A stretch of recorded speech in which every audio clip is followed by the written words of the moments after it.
જોવા માટે કારખાનામાં કેમ છે? મજામાં? મજામાં. આ કયું ગામ કહેવાય? ગુંદાસરા. ઓકે. તાલુકો? તાલુકો રાજકોટ. જિલ્લો?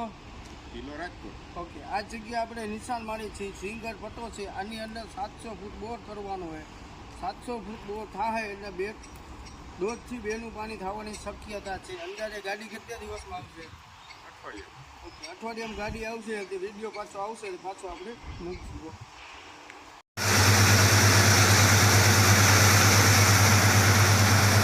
વારે વાહ.